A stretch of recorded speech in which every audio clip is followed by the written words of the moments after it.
a Marcos Mansuetti, consultor de tecnología y seguridad de la información desde hace más de 20 años en el ámbito privado, autor del libro Paranoia Digital, y desde diciembre del 2019 está a cargo de la seguridad de la información como CISO en el PAMI, que es el Instituto Nacional de Servicios para Jubilados y Pensionados de la Argentina, que es la obra social más grande de Latinoamérica. Marcos nos ha preparado un video muy importante que vamos a compartir. Luego del mismo va a estar disponible para responder las preguntas que surjan al respecto sobre la temática que nos va a hablar. Así que dicho esto, vamos a dar inicio al video y esperamos las consultas al final. Gracias.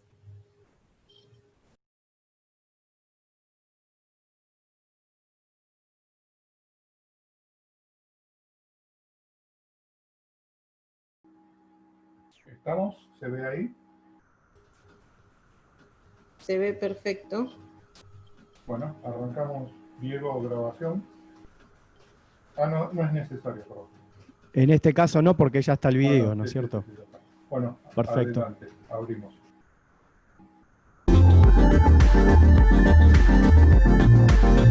Hola, ¿cómo están? Espero que muy bien. Mi nombre es Marcos Mansuetti y desde diciembre de 2019 estoy como máximo responsable de la seguridad de la información en el Instituto Nacional de Servicios Sociales para Jubilados y Pensionados, más conocido como PAMI, que es la obra social más grande de Latinoamérica, con casi 5 millones de afiliados, principalmente adultos mayores. Mi cargo es el de coordinador de seguridad informática y reporto al gerente de tecnología. Desde hace más de 20 años que estoy relacionado con la tecnología y la seguridad, como consultor en empresas y medios. Y hace unos años escribí un libro llamado Paranoia Digital, sobre seguridad informática para el público en general, que al día de hoy se sigue vendiendo en toda Latinoamérica. Tengo obsesión por el cuidado de la información. Quiero agradecer especialmente a los organizadores de estas jornadas, que son muy reconocidas en el mundo de la salud y la tecnología.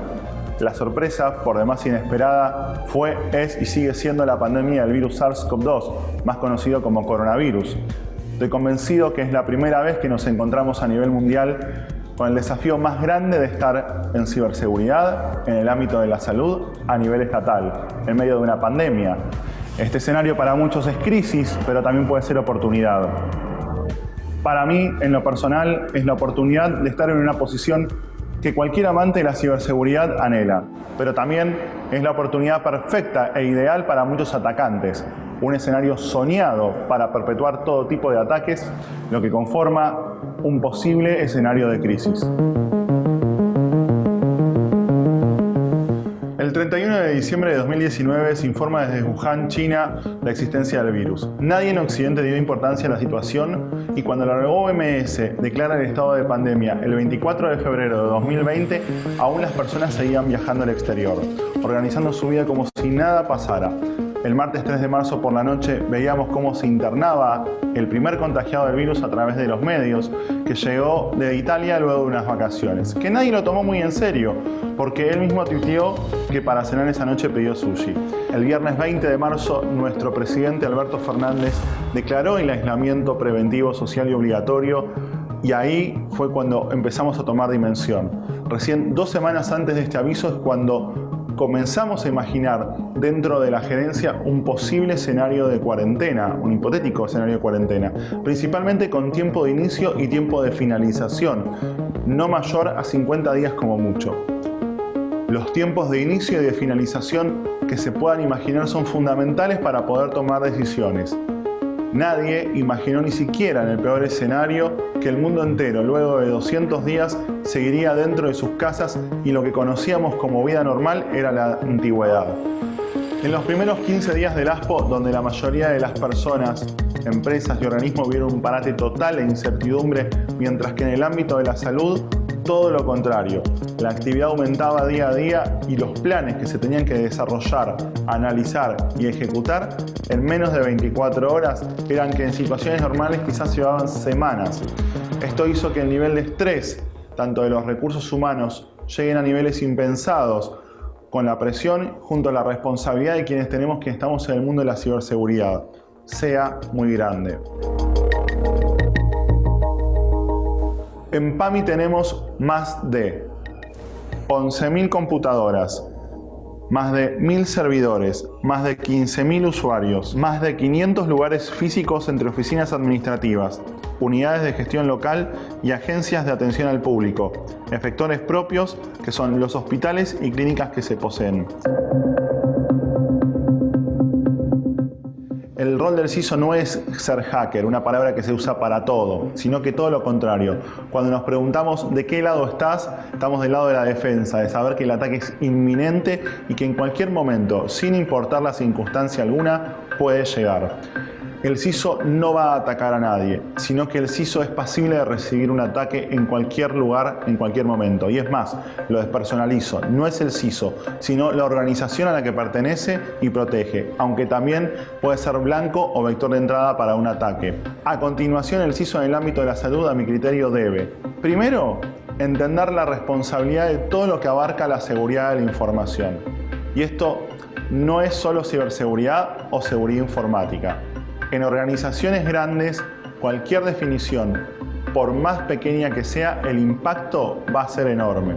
La seguridad de la información no es solamente, como más de uno tiene presente, la responsabilidad de mantener la confidencialidad, integridad y disponibilidad de la misma, sino constantemente analizar situaciones, escenarios e ir alertando y elevando riesgos al negocio, siempre acompañados al menos de una solución. Comunicar el riesgo por sí solo no sirve. Asumir de esos riesgos cuáles estamos dispuestos a tomar nosotros y cuáles no. Hay que ser muy claros en esas definiciones y, como siempre digo, hay cargos en los que no es cuestión de quedar bien con algo o alguien, sino que cumplir, asumir y ejercer la responsabilidad que tenemos. De los riesgos que definimos no asumir, pero que sabemos que existen, los caminos que tenemos son delegar la gestión de esos riesgos o asumir que pueden existir incidentes, dependiendo del nivel de criticidad que tengan, pero que por alguna razón no los catalogamos como riesgos primarios. En cambio, de los riesgos que sí asumimos gestionar el 100%, tenemos que hacer todo para visibilizarlos, gestionarlos, informarlos y, sobre todo, previendo más que solucionando. Y en este punto es importante sumar todo tipo de herramientas que aumenten la visibilidad. Si no, estaremos ciegos y ese es el peor escenario dentro de los peores escenarios que podamos tener, valga la redundancia. A veces no es de mayor utilidad sumar una visibilidad una vez que se está dentro del problema por una simple razón. Ya será tarde. Con la visibilidad sola tampoco alcanza. Hay que monitorear, analizar y detectar indicadores sospechosos. Algunos pueden pasar de largo en estructuras tan grandes, pero otros nos llamarán la atención. Y es como una apuesta a los que sabemos que deben ser investigados. Captar esos indicadores es parte de la experiencia de quienes estamos a cargo y se va construyendo con la trayectoria, que si bien la seguridad de la información define reglas y normativas en base a eso, no siempre el negocio puede querer o acompañar y simplemente quizás no estar de acuerdo. De ahí llega la capacidad de llegar a acuerdos con todos en situaciones críticas de alto impacto. El equipo del CISO debe ser resiliente y esto significa tener la capacidad de poder levantarse y levantar un equipo de manera rápida en el caso de tener que reaccionar ante un incidente o un fuerte impacto, del cual no solo hay que aprender para que no vuelva a suceder, sino que hay que hacer todo lo que esté al alcance de los recursos que tenemos disponibles para evitarlo. Vuelvo a repetir, es mejor prevenir que curar. Si nos toca, la resiliencia es clave y es lo que salvará la situación generando el menor daño posible y su reparación en el menor tiempo posible, amortiguando el impacto, por supuesto. Para mí, concientizar en lo personal es la base de todo. Si delegamos herramientas o equipos de ciberseguridad toda la responsabilidad, creo que es caer en un grave error. La concientización de usuarios de todo tipo, de todo rango, es importante en la educación del uso para las herramientas, para que conozcan sus consecuencias, que puede traer un mal uso y a la vez que puedan ayudarse ellos mismos a prevenir, que es mejor que curar. La concientización tiene que ser corta pero exacta. Las personas casi no escuchan con la pandemia, ya ni quieren ver ni leen. Estas deben ser didácticas y explícitas en las consecuencias, porque estar educados en el correcto uso de las herramientas tecnológicas va a ayudar a prevenir esto, lo que nosotros conocemos como capa 8. Estar constantemente actualizados, tener referencias de ciberseguridad para nosotros son muy importantes los ISOs. Conocer todas las vulnerabilidades y machearlas con lo que uno tiene tanto en software como en hardware. Cada día que comienza es un nuevo Zero Day que puede coincidir con nuestra infra, plataformas y o desarrollos. Parchear todo lo posible lo antes posible, minimizando los riesgos que implica parchear, porque parchear también implica riesgos que ya sea que falle o que haya que reiniciar o que no levante lo que reiniciamos, y todo lo que sabemos que implica que pueda afectar a la continuidad del negocio. La tarea del CISO es una constante toma de decisiones. Estar suscritos a la mayor cantidad de boletines, de certs, de CSIRTs, es una posibilidad y es una buena manera de comenzar estando al día.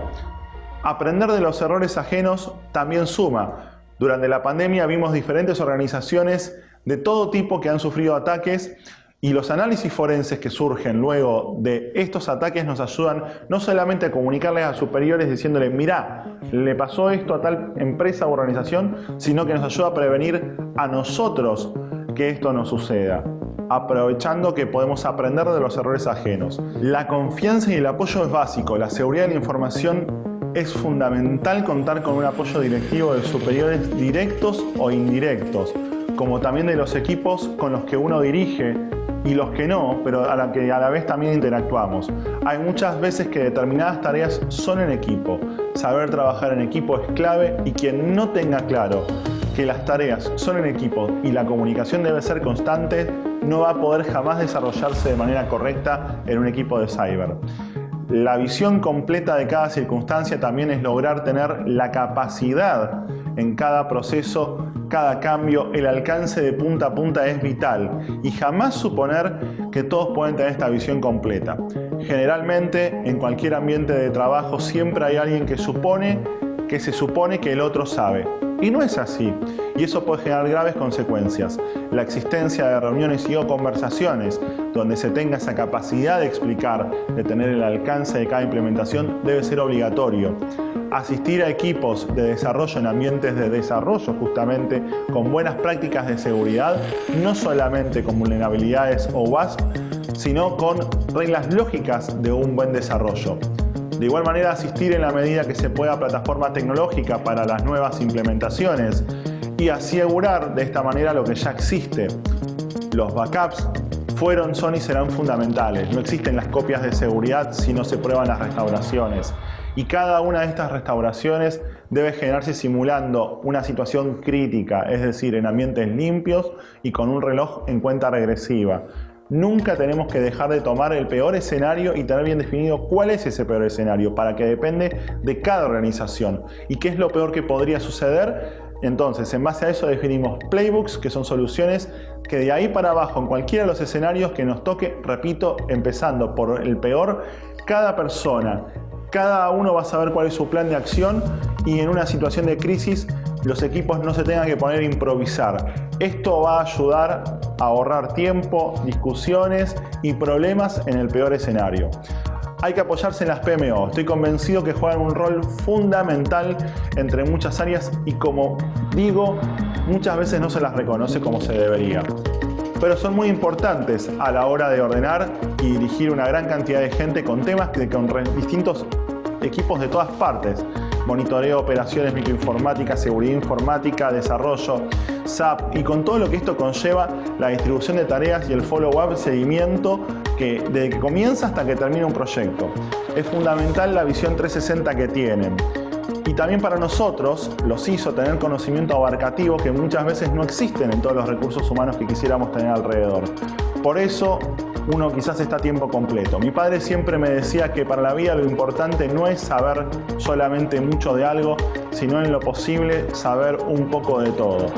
Y esto significa, por ejemplo, saber desarrollar aplicaciones. Por ejemplo, en medio de la pandemia me tocó hacer un pequeño desarrollo para mi área, que sirvió para acreditar la identidad de las personas que nos contactaban. analizar código fuente de otras aplicaciones, saber desde configurar un firewall, un WAF, un router, un switch, migrar servidores de aplicaciones, que también me tocó hacerlo, incluso tener conocimientos de redacción y diseño gráfico, dado que también debía armar en el día que comenzó todo esto un manual con la web de teletrabajo y acceso VPN. Entre todo el conocimiento técnico también incluye dar soporte, que tanto mi equipo como yo, sin importar el día y la hora, dimos soportes a usuarios finales durante semanas.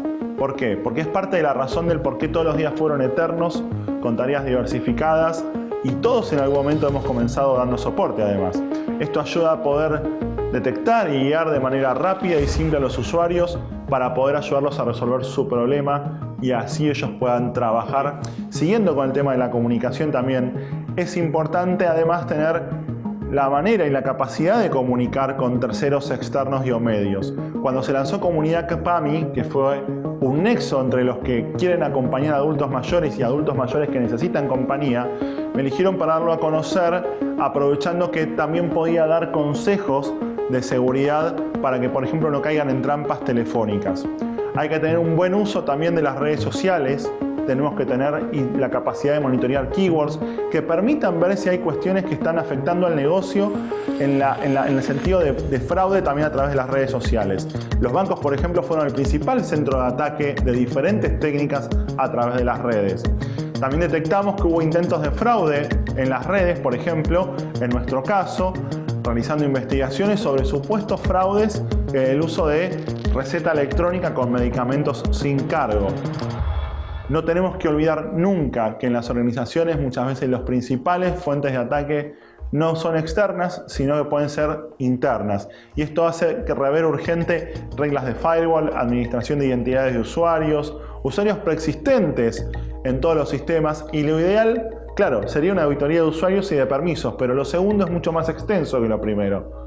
Y desde ya también hay que ver qué programas están instalados en las computadoras, analizar si se comparten contraseñas entre usuarios y otras cuestiones relacionadas con el día a día que debieron ser corregidas lo antes posible. Otra de las cosas es controlar periódicamente las consolas de los endpoints, como también de los email gateway, e ir bloqueando lo que son los ataques masivos dirigidos muchas veces por correo, que cada vez hay más y el mail es una gran puerta de entrada.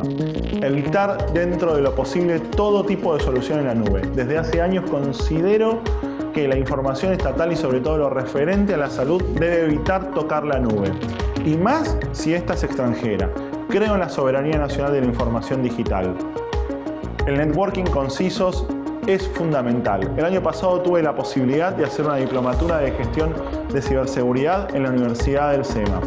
Y casi la mayoría de los docentes, como también los alumnos, eran CISOs, de las principales organizaciones de Argentina, de diferentes industrias.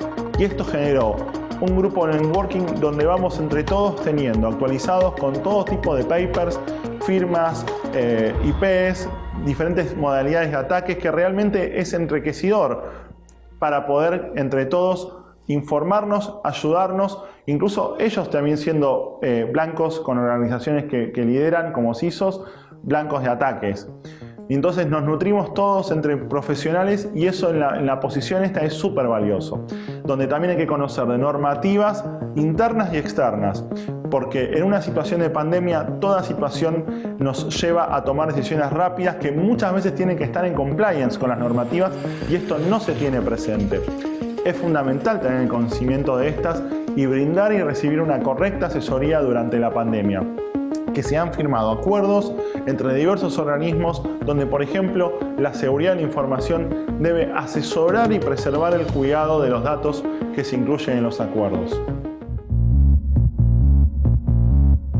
Durante la pandemia todo el tiempo existieron diferentes tipos de ataques y estos siempre fueron dirigidos y los principales tres son los siguientes.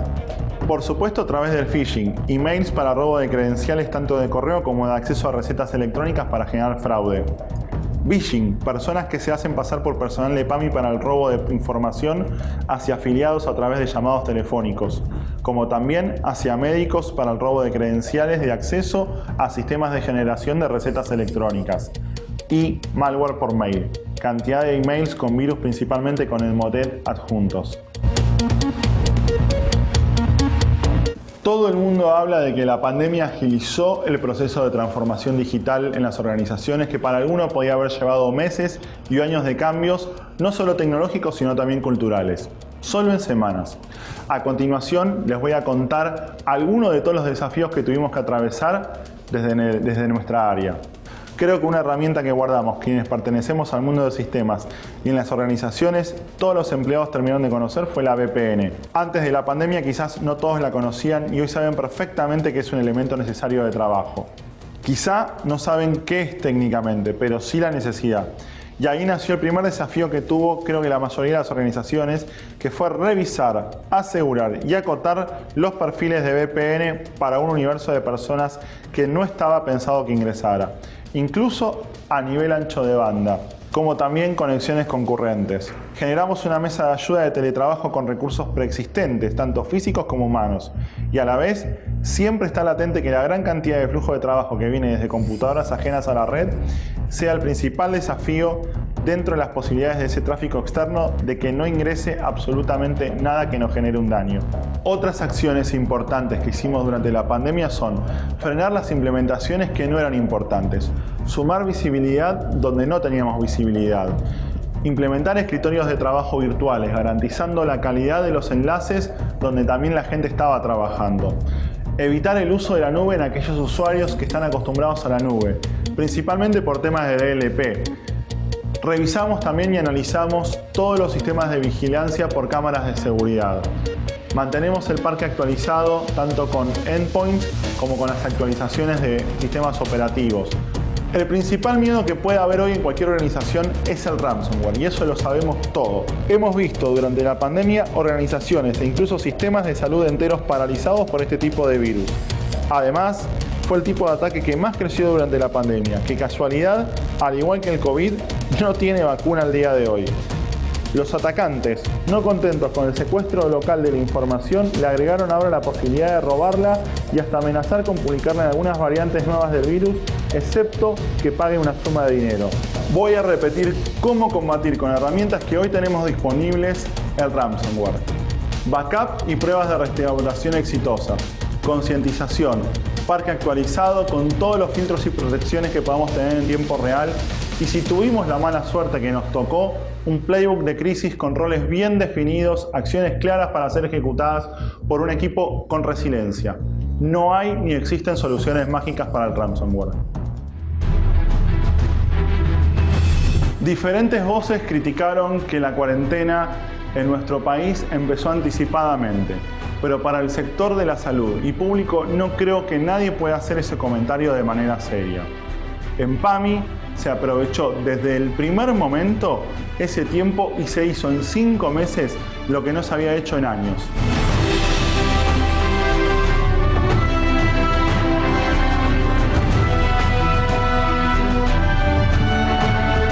Se reforzaron 5 centros de salud para dar respuesta a la emergencia sanitaria, trabajando en forma coordinada y multidisciplinaria a nivel federal. Estos son Hospital del Bicentenario de Ituzaingó, que alcanza a 10 municipios bonaerenses, llegando a más de 2,5 millones de habitantes. En este hospital se sumaron 200 profesionales de la salud. Hospital del Bicentenario Esteban Echeverría, donde también se sumaron otros 200 profesionales de la salud y un call center nuevo exclusivo para casos de COVID-19. En la Ciudad Autónoma de Buenos Aires se acondicionó para casos leves de COVID la unidad asistencial Dr. César Milstein. En Escobar se puso en marcha el Hospital Municipal Néstor Carlos Kirchner junto con el municipio. En Lanús se recuperó la ex Clínica Estrada y se puso como centro de atención exclusiva para casos de COVID leve. Les cuento todo esto porque en cada efector propio se tuvo que cambiar, mejorar cada esquema de conectividad, seguridad, dar altas nuevas de usuarios, generar perfiles de VPN, reorganizar los equipamientos de diagnósticos por imágenes y sobre todo algo que jamás imaginamos quienes estamos en el mundo de la seguridad y la tecnología: la importancia de una red estable de Wi-Fi para que en algunos casos críticos familiares de los internados utilicen la videollamada como método seguro de comunicación con sus seres queridos. También para médicos y enfermeros que pasan largos días que a su vez tienen su propia familia. Durante la pandemia se tuvieron que hacer desarrollos propios que no se habían hecho antes y mejorar otros para las circunstancias. Estos desarrollos fueron muy importantes y son los siguientes. Plataforma de telemedicina. En cualquier escenario normal, estos proyectos son los que digo que llevan meses. Aquí en semanas, al nivel de cualquier obra social de privada, más aún teniendo en cuenta la mayoría de los afiliados dentro del grupo de riesgo, se implementó una solución de videoconferencia entre médico y paciente muy fácil de utilizar. Turnos. Se mejoró la aplicación de solicitud de turnos para afiliados. Receta electrónica y medicamentos sin cargo. PAMI es la primera obra social en dar cobertura del 100% en algunos medicamentos y también fue la primera en implementar la receta electrónica previa a la pandemia. Los medicamentos sin cargo se incluyeron apenas comenzó la pandemia e implicó un desarrollo importante. Mi PAMI. Se realizó la primera app para celulares para que los afiliados puedan acceder de una manera rápida y segura a los canales de autogestión.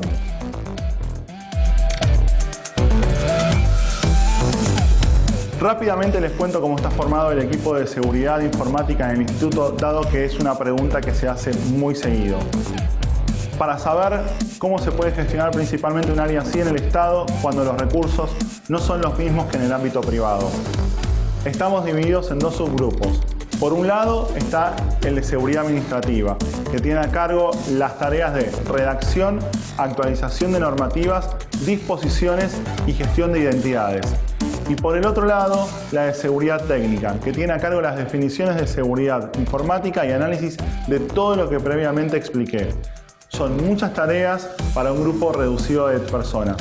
Todos siempre queremos que estos equipos cada vez sean más grandes, pero entre ambos somos un grupo de 10 personas. Bueno, me despido. No creo que el trabajo del CISO, para quienes lo tomamos en serio, sea algo para toda la vida. Es tan apasionante y maravilloso como desafiante y desgastante a nivel físico y mental. Tenemos la posibilidad que es una profesión relativamente nueva y se estima que hoy el déficit de personas que se requiere en el mundo de la ciberseguridad asciende a millones de puestos de trabajo que aún no están cubiertos, ni se van a cubrir.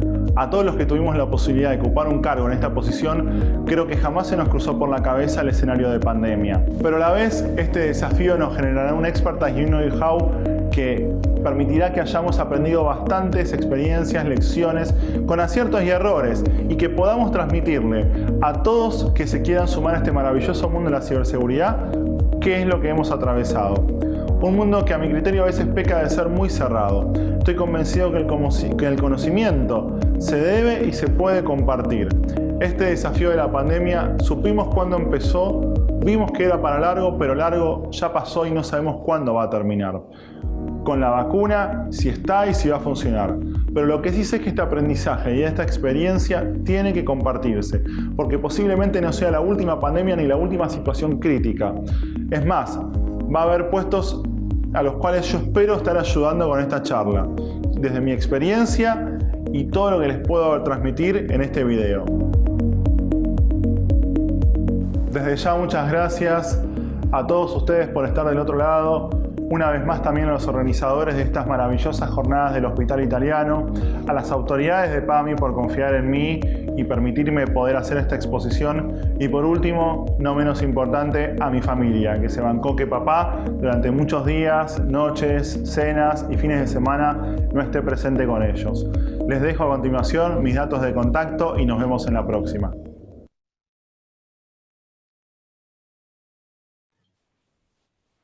Bueno, Marcos, muchas gracias por este trabajo que has hecho y el esfuerzo que has dedicado. Preguntas, si quieren realizar alguna pregunta por el chat de la sala. Marcos, si estás en el Meet y querés comentar algo. Bueno. No, gracias a todos nuevamente por haber participado. Y bueno, ahora empezamos el panel en grupo, ¿no? Con los colegas ahora del Hospital Alemán, del Garrahan. Le damos el paso a Jorge, Marcos, sí, tal cual. Gracias, ahí, Marquitos, muy bueno. Excelente. Muchas gracias, Marco. El video, muy bueno. Gracias muy a buen ustedes video. una vez más.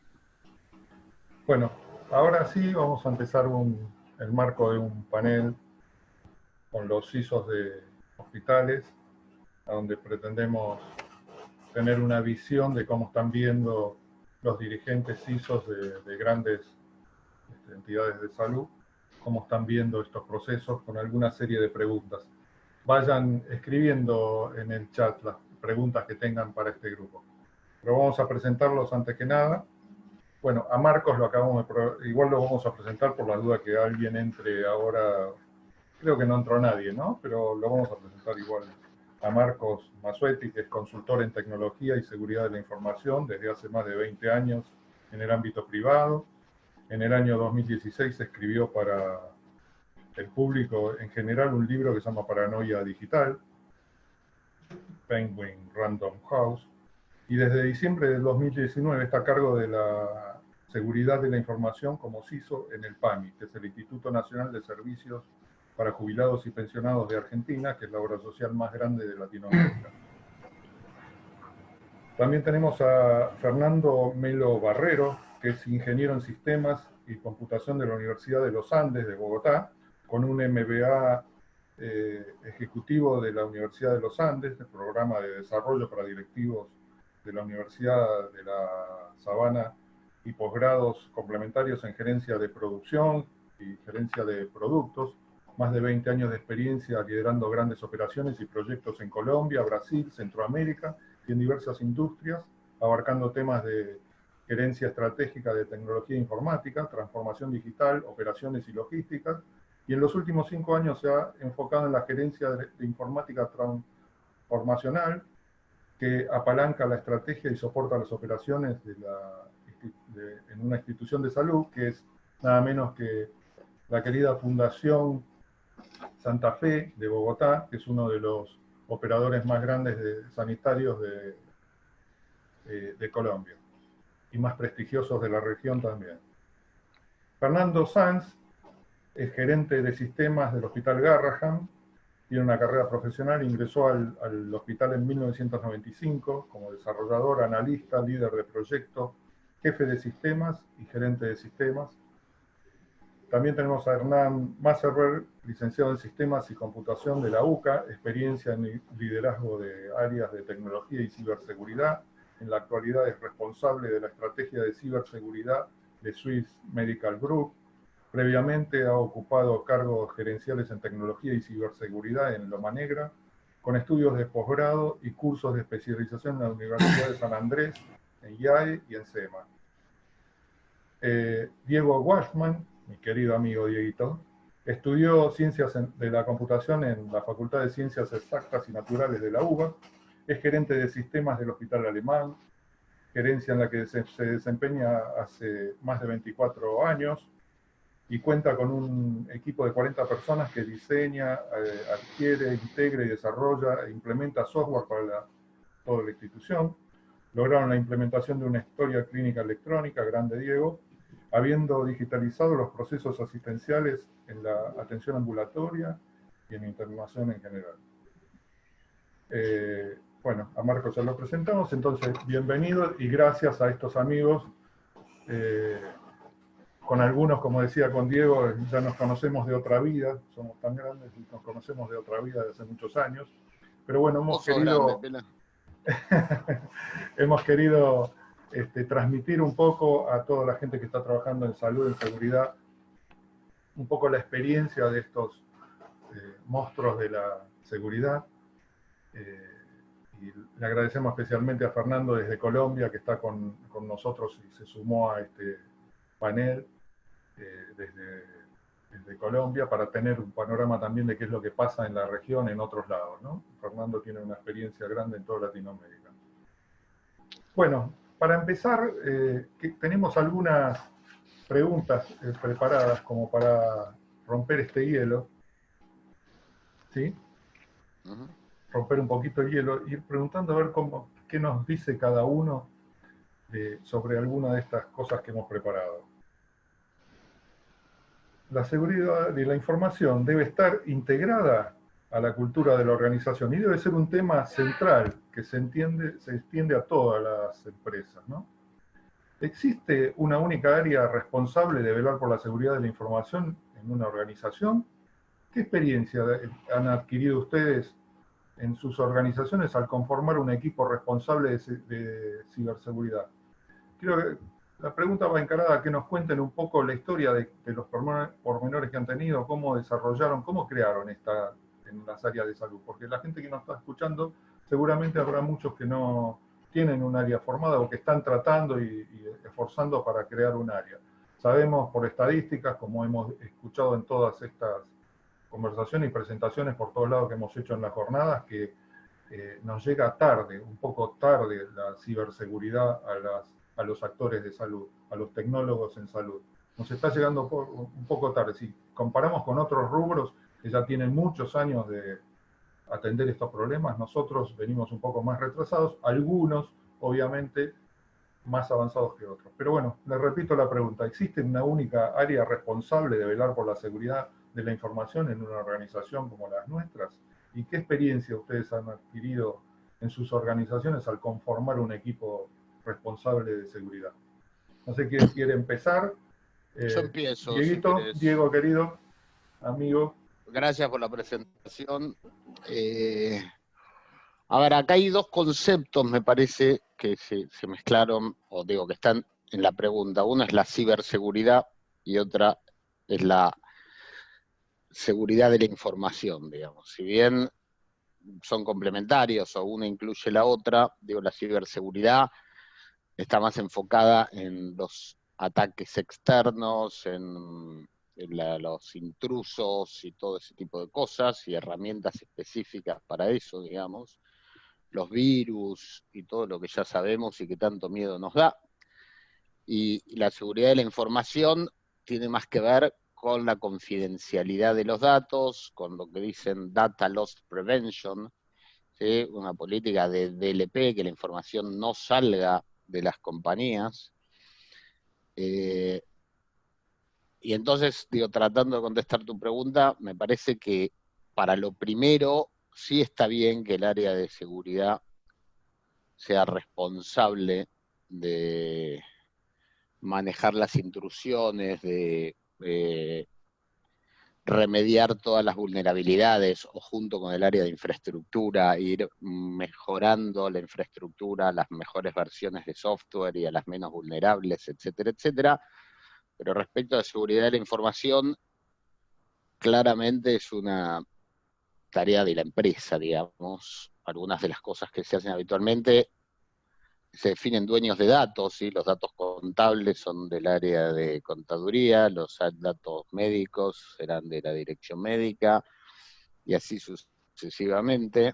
Y cada uno debería hacer y debería definir y controlar la accesibilidad de esos datos, las políticas de acceso y la confidencialidad.